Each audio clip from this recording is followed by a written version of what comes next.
Following a call between the Israeli Prime Minister and the American President, an Israeli delegation is set to travel to Washington in the coming week to discuss the potential for a major Israeli ground offensive into Rafah. The Israeli Prime Minister spoke with President Biden on Monday about that potential ground offensive, and President Biden asked Netanyahu to send that delegation. And so this sets the stage now for a major discussion about the merits of that ground offensive. The Israeli Prime Minister has said that Israeli troops must enter that city of Rafah, where some 1.5 million Palestinian civilians are currently sheltering, calling it Hamas's last bastion. But American officials have been raising increasing concerns in recent weeks about the potential for that major offensive, talking about the concerns of the impact that it will have on the civilians who are sheltering there, but also on the entry of humanitarian aid via that Rafah crossing from Egypt into the Gaza Strip. Now, as these officials are set to meet to discuss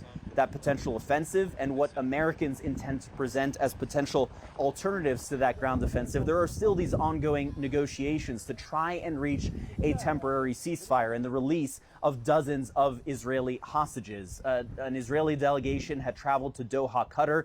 After a day, though, they returned to Israel for further consultations. That doesn't spell the end of these negotiations, though. There is clearly momentum behind these talks. There is clearly movement heading in the right direction, according to the key negotiators. The next steps now is for Israel to submit a counterproposal to Hamas's latest proposal that has been put on the table.